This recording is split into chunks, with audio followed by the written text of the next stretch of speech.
Assalamualaikum warahmatullahi wabarakatuh. Yang terhormat, Ibu Dr. Haja Indarwati, SSM selaku dosen mata kuliah Bahasa Indonesia. Tujuan dibuat video ini untuk pemenuhan tugas mata kuliah Bahasa Indonesia, yaitu presentasi artikel ilmiah. Pada kesempatan ini, saya akan membahas artikel ilmiah yang telah saya buat dengan judul Penerapan Fungsi Manajemen Keuangan dalam Pengembangan Usaha Mikro, Kecil, dan Menengah atau UMKM di Indonesia. Perkenalkan, saya Astrid Faranabila Putri dengan NIM A02125114 dari Program Studi Manajemen. Baik, kita akan melangkah ke presentasi ini, yaitu latar belakang. Saya akan membahas latar belakang saya memilih judul ini, yaitu Manajemen Keuangan berperan penting dalam mendukung keberlanjutan dan pertumbuhan UMKM sebagai pilar utama perekonomian Indonesia. Dan berdasarkan data dari Kementerian Koperasi dan UMKM, jumlah UMKM mencapai 64,2 juta unit atau 99,99% dan menyerap 117 juta tenaga kerja atau 97% dari total nasional. Namun, kontribusinya terhadap PDB baru sebesar 61,1% karena masih banyak menghadapi kendala dalam pengelolaan keuangan dan akses pembiayaan. Penerapan fungsi manajemen keuangan yang baik meliputi perencanaan, pengelolaan, dan pengendalian dana yang dapat membantu UMKM meningkatkan efisiensi, stabilitas usaha, serta daya saing di tengah dinamika ekonomi yang terus berkembang. Oleh karena itu, penerapan fungsi manajemen keuangan menjadi faktor krusial dalam pengembangan dan keberlanjutan UMKM di Indonesia. Adapun rumusan masalah dari artikel ilmiah ini, yaitu yang pertama, apa saja fungsi manajemen keuangan dalam perkembangan UMKM di Indonesia? Kedua, bagaimana penerapan fungsi manajemen keuangan dapat memengaruhi efektivitas kinerja dan pertumbuhan UMKM di Indonesia? Adapun tujuannya yaitu yang pertama, menganalisis fungsi-fungsi manajemen keuangan dalam pengembangan UMKM di Indonesia. Yang kedua yaitu menjelaskan pengaruh penerapan fungsi manajemen keuangan terhadap efektivitas kinerja dan pertumbuhan UMKM di Indonesia. Melangkah ke pembahasan selanjutnya yaitu metode penelitian.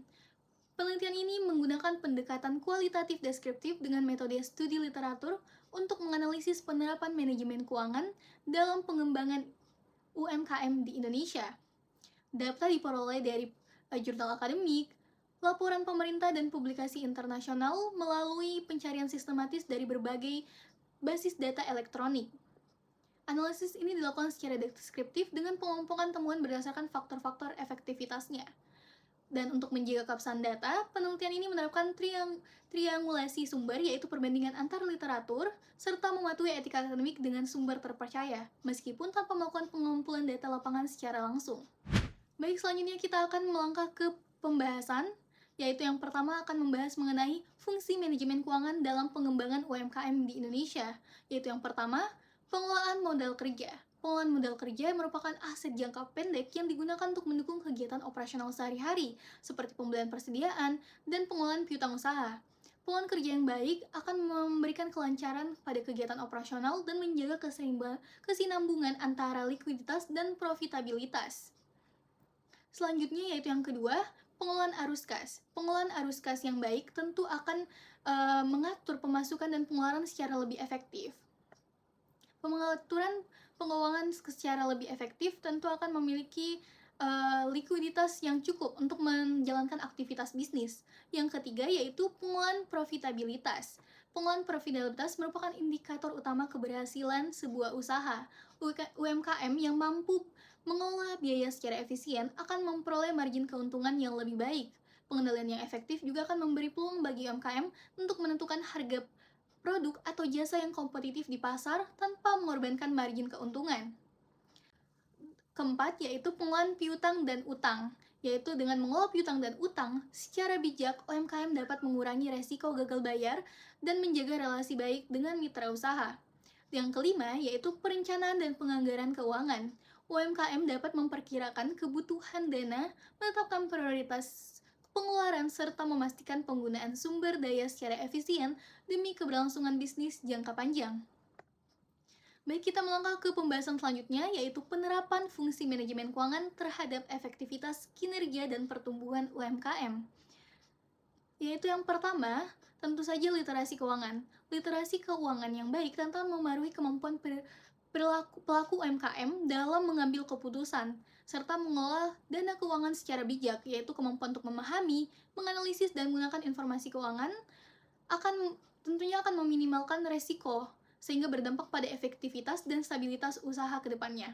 Yang kedua yaitu akses terhadap pembiayaan. Jadi, mempengaruhi kemampuan UMKM untuk tumbuh dan berinvestasi dengan pembiayaan berperan sebagai sumber utama modal kerja bagi UMKM untuk menjalankan operasional, mengembangkan produk, dan memperluas usahanya. Sehingga akan berdampak pada kelangsungan bisnis ke depannya. Yang ketiga yaitu penggunaan teknologi informasi. Penggunaan teknologi informasi tentu akan meningkatkan efisiensi, akurasi laporan keuangan, dan pengambilan keputusan yang berbasis data. Karena dengan mempercepat pencatatan laporan keuangan dan menyediakan data secara real time untuk mendukung keputusan berbasis data tersebut. Yang keempat yaitu kompetensi manajerial. Kemampuan untuk pengelolaan sumber daya dan kemampuan terhadap perubahan pasar tentu menjadi hal yang sangat diperlukan dalam perencanaan, pengambilan keputusan, dan pengelolaan sumber daya yang efektif. Dan berdasarkan hasil penelitian terdahulu, ditemukan bahwa faktor-faktor yang memengaruhi kinerja UMKM tidak hanya terbatas pada kemampuan pengelolaan keuangan, tapi juga mencakup aspek inovasi, pemodalan, dan akses keuangan. Serta menurut teori dynamic capability, yaitu keunggulan kompetitif UMKM tercapai melalui pengembangan kemampuan internal dan eksternalnya. Literasi keuangan sebagai kemampuan internal membantu pengambilan keputusan yang tepat dan mengurangi resiko. Sedangkan inklusi keuangan sebagai kemampuan eksternal mempermudah akses modal dan layanan keuangan. Keduanya saling melengkapi dalam memperkuat fondasi dan keberlanjutan usaha UMKM. Selain itu, inovasi menjadi faktor pendukung dalam memperkuat daya saing dan keberlanjutan usaha. Dengan penerapan manajemen keuangan yang efektif dan didukung oleh faktor-faktor tersebut, UMKM dapat tumbuh lebih produktif, adaptif, dan bisa berdaya saing di pasar nasional maupun global. Dari pembahasan tadi dapat disimpulkan bahwa manajemen keuangan berperan penting dalam menjaga keberlanjutan dan mendorong pertumbuhan UMKM sebagai pilar ekonomi nasional. Penerapan fungsi-fungsi tersebut seperti pengelolaan modal kerja, arus kas, profitabilitas, dan perencanaan keuangan yang baik dapat meningkatkan efektivitas kinerja dan efisiensi operasional. Keberhasilannya dipengaruhi oleh literasi keuangan, akses pembiayaan, pemanfaat teknologi informasi, serta kompetensi manajerial. Dengan dukungan tersebut, manajemen keuangan yang efektif dan inovasi berkelanjutan, UMKM dapat tumbuh lebih tangguh, efisien, dan berdaya saing sehingga berkontribusi nyata terhadap pembangunan ekonomi nasional. Baik, sekian presentasi dari saya. Semoga dapat bermanfaat bagi kita semua. Wassalamualaikum warahmatullahi wabarakatuh.